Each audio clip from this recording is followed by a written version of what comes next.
लक्ष्मीपति नारायण भगवान की जय हो। हर हर महादेव। प्रिय भक्तगणों, आज आप सभी भक्तजन रसपान करेंगे बृहस्पतिवार व्रत की विधि एवं कथा। इस दिन बृहस्पतिश्वर महादेव जी की पूजा होती है। दिन में एक समय ही भोजन करें, पीले वस्त्र धारण करें, पीले पुष्पों को धारण करें। भोजन भी चने की दाल का होना चाहिए, नमक नहीं खाना चाहिए। पीले रंग का फूल, चने की दाल, पीले कपड़े तथा पीले चंदन से पूजा करनी चाहिए। पूजन के पश्चात कथा सुननी चाहिए। इस व्रत के करने से बृहस्पति जी अति प्रसन्न होते हैं और धन और विद्या का लाभ होता है। स्त्रियों के लिए यह व्रत अति आवश्यक है। इस व्रत में केले का पूजन होता है। तो आइए अब कथा को सुनते हैं। तो भगवान विष्णु का ध्यान करते हुए कथा को पूरा अंत तक सुनिएगा। और कथा सुनने से पहले आप सभी भक्तगणों से एक अनुरोध है, अगर आप हमारी चैनल पर नए हैं तो लाइक कर चैनल को सब्सक्राइब कीजिएगा और हो सके तो इस कथा को शेयर कीजिएगा और कमेंट बॉक्स में प्यारा से कमेंट करके बताइएगा कि हमारी कथाएं आप सभी को कैसी लगी। तो चलिए कथा को शुरू करते हैं। भारतवर्ष में एक प्रतापी और दानी राजा राज्य करता था। वह नित्य गरीबों और ब्राह्मणों की सहायता करता था। यह बात उसकी रानी को अच्छी नहीं लगती थी।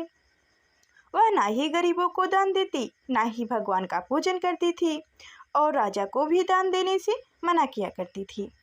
एक दिन राजा शिकार खेलने के लिए वन को गए हुए थे तो रानी महल में अकेली थी। उसी समय बृहस्पति देव साधु के वेश में राजा के महल में भिक्षा के लिए गए और भिक्षा मांगी। रानी ने भिक्षा देने से इनकार किया और कहा, हे साधु महाराज, मैं तो दाने पुण्य से तंग आ गई हूँ। मेरा पति सारा धन लुटाते रहते हैं। मेरी इच्छा है कि हमारा धन नष्ट हो जाए। ना रहेगी बांस, ना बाजेगी बांसुरी। साधु ने कहा, देवी, तुम तो बड़ी विचित्र हो। धन संतान तो सभी चाहते हैं। पुत्र और लक्ष्मी तो पापी के घर भी होनी चाहिए। यदि तुम्हारे पास अधिक धन है तो भूखे को भोजन दो, प्यासों के लिए प्याऊ बनवाओ, मुसाफिरों के लिए धर्मशाला खुदवाओ। जो निर्धन अपनी कुंवारी कन्याओं का विवाह नहीं करा सकते, उनका विवाह करा दो। ऐसे और कई काम हैं जिनके करने से तुम्हारा यश लोक परलोक में फैलेगा। परंतु रानी पर उपदेश का कोई प्रभाव न पड़ा। वह बोली, महाराज, आप मुझे कुछ न समझाइए। मैं ऐसा धन नहीं चाहती जो हर जगह बांटती फिरूं। साधु ने उत्तर दिया, यदि तुम्हारी ऐसी ही इच्छा है तो तथास्तु। तुम ऐसा करना कि बृहस्पतिवार को घर लीपकर पीली मिट्टी से अपना केस धोकर स्नान करना, भट्ठी चढ़ाकर कपड़ा धोना। ऐसा करने से आपका सारा धन नष्ट हो जाएगा। इतना कहकर वह साधु महाराज वहाँ से अलुप्त हो गए।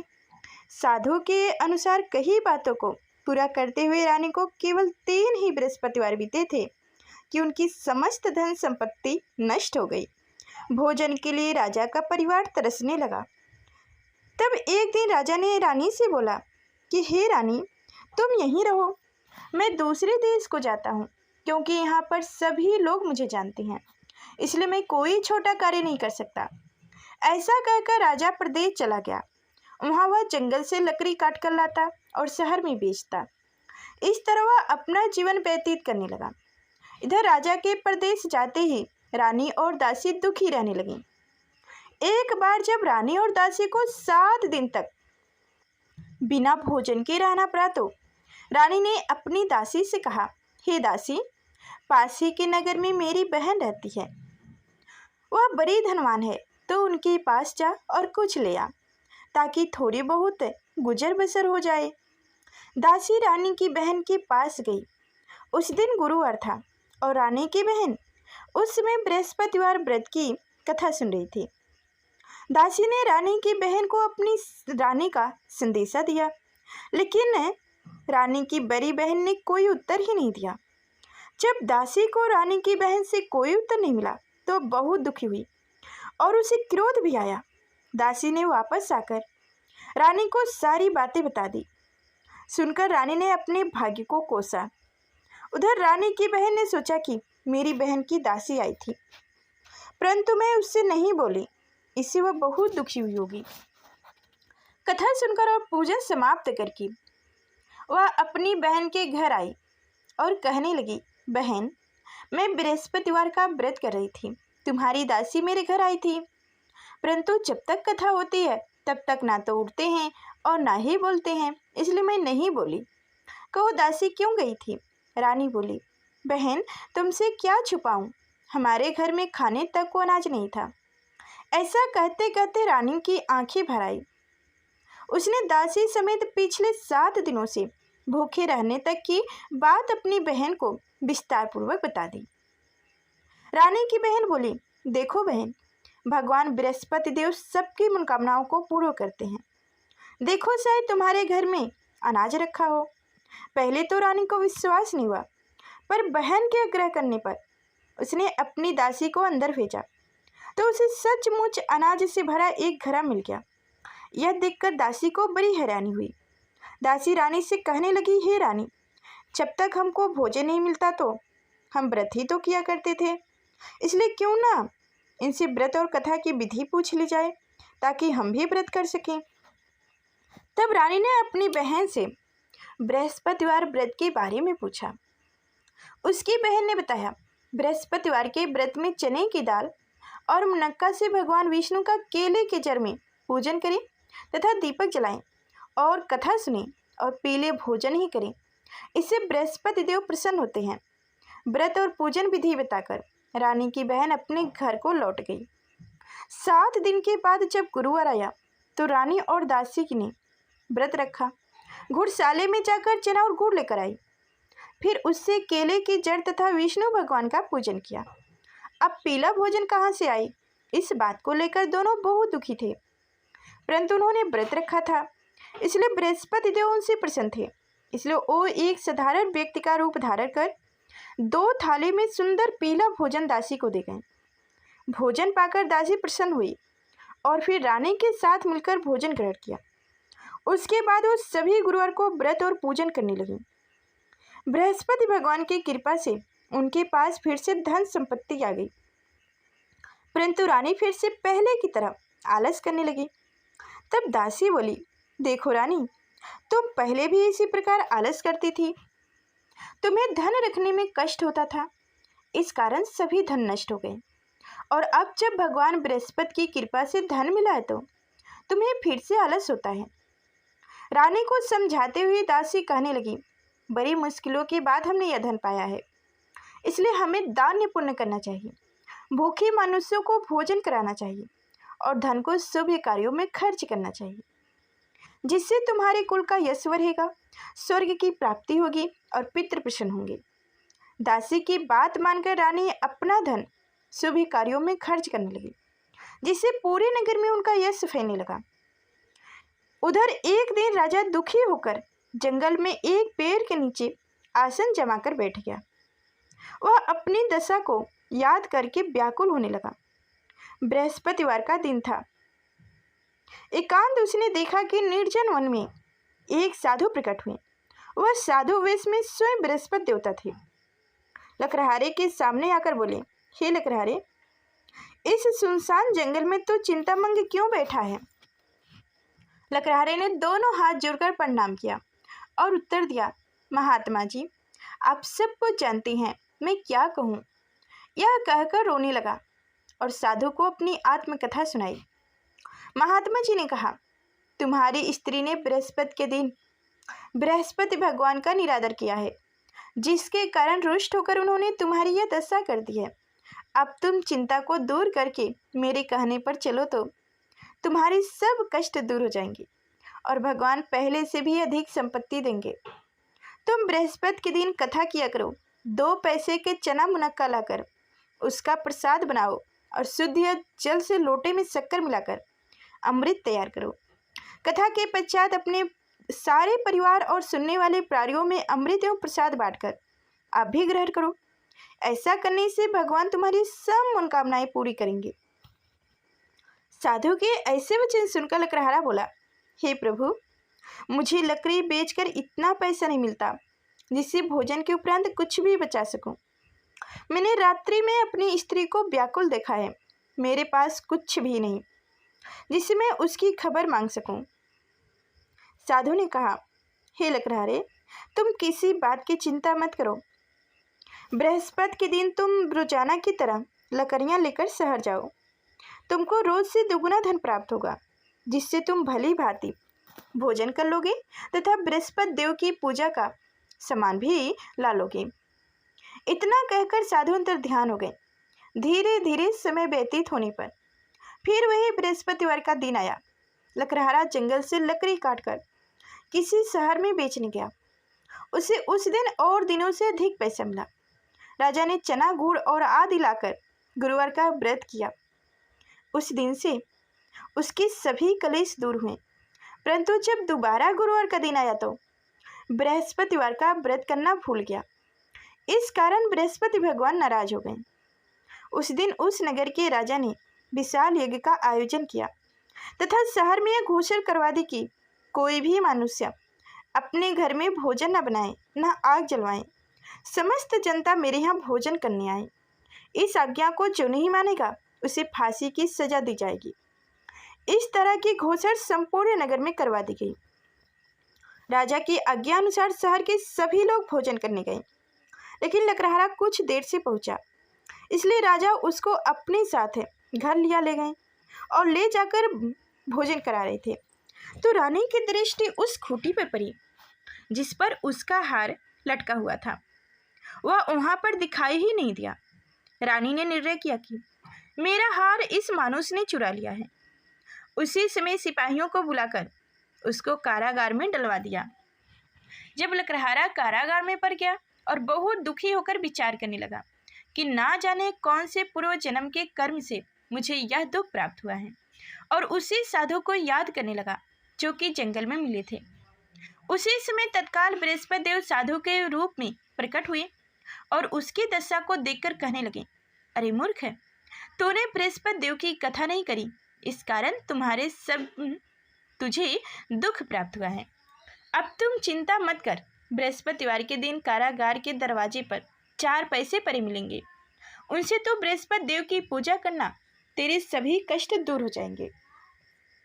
बृहस्पति के दिन उसे 4 पैसे मिले पड़े। लकड़हारा ने कथा कही। उसी रात्र को बृहस्पति देव ने उस नगर के राजा को स्वप्न में कहा, हे राजा, तुमने जिस आदमी को कारागार में बंद कर दिया है वह निर्दोष है, वह राजा है, उसे छोड़ देना। रानी का हार उसी खूंटी पर लटका है। अगर तू ऐसा नहीं करेगा तो मैं तेरे राज्य को नष्ट कर दूंगा। इस तरह रात्रि के स्वप्न को देखकर राजा प्राप्त काल उठा और खूंटी पर हार देखकर लकड़हारे को बुलाकर क्षमा मांगी तथा लकड़हारे को योग्य सुंदर वस्त्र आभूषण देकर विदा कर दिया। बृहस्पति देव की कथानुसार लकड़हारा अपने नगर को चल दिया। राजा जब अपने नगर के निकट पहुंचा तो उसे बड़ा आश्चर्य हुआ। नगर में पहले से अधिक बाग, तालाब, कुआं तथा बहुत सी धर्मशाले आदि बन गए हैं। राजा ने पूछा, यह किसका बाग और धर्मशाला है? तब नगर के सब लोग कहने लगे, यह सब रानी और दासी के हैं। तो राजा को आश्चर्य हुआ और गुस्सा भी आया। जब रानी ने यह खबर सुनी कि राजा आ रहे हैं तो उन्होंने दासी से कहा, हे दासी, देख राजा हमको कितनी बुरी हालत में छोड़ गए थे। हमारी ऐसी हालत देखकर वह लौट न जाए, इसलिए तू दरवाजे पर खड़ी हो जा। आज्ञा अनुसार दासी दरवाजे पर खड़ी हो गई। राजा आए तो उन्हें अपने साथ लिया लाई। तब राजा ने क्रोध करके अपनी रानी से पूछा कि यह धन तुम्हें कैसे प्राप्त हुआ है? तब उन्होंने कहा, हमें यह सब धन बृहस्पति देव के इस व्रत के प्रभाव से प्राप्त हुआ है। राजा ने निर्णय किया कि 7 रोज बाद तो सभी बृहस्पति देव का पूजन करते हैं, परंतु मैं प्रतिदिन दिन में 3 बार कहानी तथा रोज व्रत किया करूँगा। अब हर समय राजा के दुपट्टे में चने की दाल बधी रहती तथा दिन में 3 बार कहानी कहता। एक रोज राजा ने विचार किया कि चलो अपनी बहन के यहाँ हो आऊँ। इस तरह निर्णय कर राजा घोड़े पर सवार होकर अपनी बहन के वहाँ को चलने लगा। मार्ग में उसने देखा कि कुछ आदमी एक मुर्दे को ले जा रहे हैं। उन्हें रोककर राजा कहने लगा, अरे भाइयों, तुम मेरी बृहस्पति देव की कथा सुन लो। वो बोले, लो हमारा तो आदमी मर गया है, इनको अपनी कथा की परी है। परंतु कुछ आदमी बोले, अच्छा कहो, हम तुम्हारी कथा भी सुनेंगे। राजा ने दाल निकाली और कथा कहनी शुरू कर दी। जब कथा आधी हुई थी कि मुर्दा हिलने लगा, और जब कथा समाप्त हो गई तो राम राम करके मानुस उठकर खड़ा हो गया। फिर राजा ने आगे चलने लगा। आगे मार्ग में उसे एक किसान खेत में हल चलाता मिला। राजा ने उसे देखा और उससे बोला, अरे भैया, तुम मेरी बृहस्पतिवार की कथा सुन लो। किसान बोला, जब तक मैं तेरी कथा सुनूंगा तब तक 4 हरवे जोत लूंगा। जा अपनी कथा किसी और को सुनाना। इस तरह राजा आगे चलने लगा। राजा के हटते ही बैल पिछाड़ खाकर गिर गए तथा किसान के पेट में बड़ी जोर का दर्द होने लगा।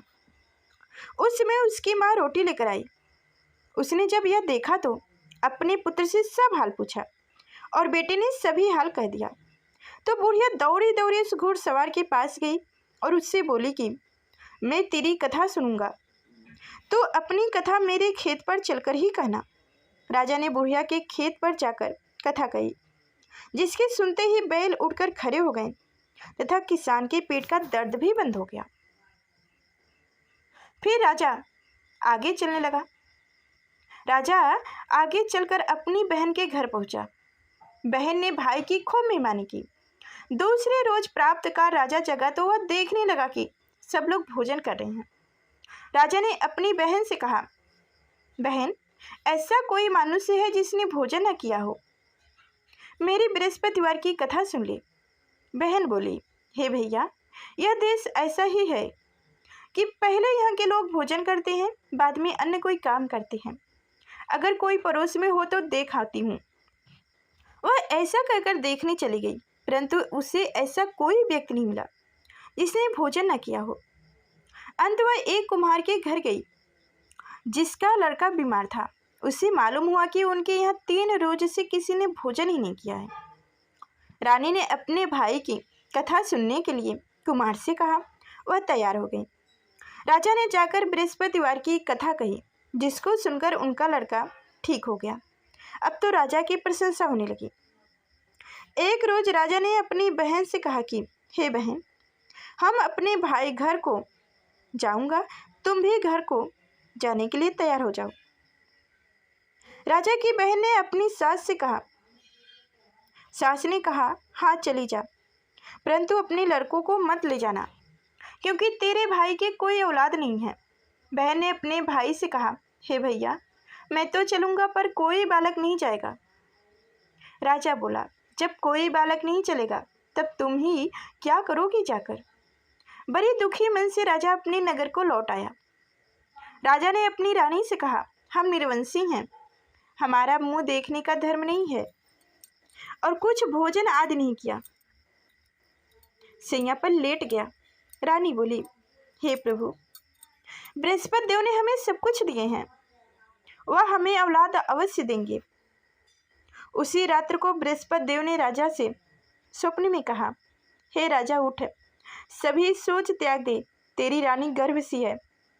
राजा की यह बातें सुनकर बड़ी खुशी हुई। 9वें महीने में उसके गर्भ से एक सुंदर पुत्र पैदा हुआ। तब राजा बोला, हे रानी, स्त्री बिना भोजन के रह सकती है, पर बिना कहे नहीं रह सकती। जब मेरी बहन आवे तो मुझसे कुछ मत कहना। रानी ने सुनकर हाँ कर दिया। जब राजा की बहन ने यह शुभ समाचार सुना तो वह बहुत खुश हुई तथा बधाई लेकर अपने भाई की यहाँ आई। तभी रानी ने कहा, घोड़े चढ़कर तो नहीं आई, गधा चढ़कर आई। राजा की बहन बोली, भाभी, मैं इस प्रकार न कहती तो तुम्हें औलाद कैसे मिलती? बृहस्पति देव ऐसे ही हैं, जैसे जिनके मन में मनोकामनाएं हैं सभी को पूर्ण करते हैं। जो सदा भावपूर्वक बृहस्पतिवार का व्रत करते हैं एवं कथा पढ़ते हैं अथवा सुनते हैं, दूसरों को सुनाते हैं, बृहस्पति देव उनकी सभी मनोकामनाओं को पूर्ण करते हैं। तो प्रेम से बोलिए, बृहस्पति देव की जय हो, भगवान विष्णु की जय हो। तो अब दूसरी कथा सुनेंगे। प्राचीन काल में एक ब्राह्मण रहता था। वह बहुत निर्धन था। उसके कोई संतान नहीं थी। उसकी स्त्री बहुत मलिनता के साथ रहती थी। वह स्नान न करती, किसी देवता का पूजन न करती। इससे ब्राह्मण देवता बहुत दुखी थे। बेचारे बहुत कुछ करते थे, किंतु उसका कुछ परिणाम न निकलता। भगवान की कृपा से ब्राह्मण की स्त्री के कन्या रूपी रत्न पैदा हुई। कन्या बड़ी होने पर प्राप्त स्नान करके विष्णु भगवान का जप एवं बृहस्पतिवार का व्रत करने लगी। अपने पूजन पाठ को समाप्त करके विद्यालय जाती तो अपनी मुट्ठी में जौ भरकर ले जाती और पाठशाला के मार्ग में डालती जाती। तब वो जौ सोने के हो जाते समय छिड़ती जाती और लौटते समय उनको बीनकर घर ले आती थी। एक दिन वह बालिका सूप में उस सोने के जौ को फटक कर साफ कर रही थी कि उसकी माता ने देख लिया और कहा, हे बेटी, सोने के जौ के लिए सोने का सूप भी तो होना चाहिए। दूसरे दिन बृहस्पतिवार था। इस कन्या ने व्रत रखा और बृहस्पति देव से प्रार्थना करके कहा, हे भगवान बृहस्पति देव, मैंने आपकी पूजा अगर सच्ची मन से की हो तो मेरे लिए सोने का सूप दे दो। बृहस्पति देव ने उसकी प्रार्थना स्वीकार कर ली। रोजाना की तरह वह कन्या जौ फैलाती हुई जाने लगी। जब लौटकर जौ बीन रही थी तो बृहस्पति देव की कृपा से सोने का सूप मिला। उसे वह घर ले आई और उसमें जौ साफ करने लगी, परंतु उसकी माँ का वही ढंग रहा। एक दिन की बात है कि वह कन्या सोने के सूप में जौ साफ कर रही थी। उसमें उस शहर का राजपूत वहां से होकर निकला। इस कन्या के रूप और कार्य को देखकर मोहित हो गया तथा अपने घर आकर भोजन तथा जल त्याग कर उदास होकर लेट गया। राजा को इस बात का पता लगा तो अपने प्रधानमंत्री के साथ उसके पास गया और बोला, हे बेटा, तुम्हें किस बात का कष्ट है? किसी ने अपमान किया है अथवा और कोई कारण हो तो कहो, मैं वही कार्य करूँगा जिससे तुम प्रसन्न हो जाओ। अपने पिता की राजकुमार ने बातें सुनी तो वह बोला, मुझे आपकी कृपा से किसी बात का दुख नहीं है।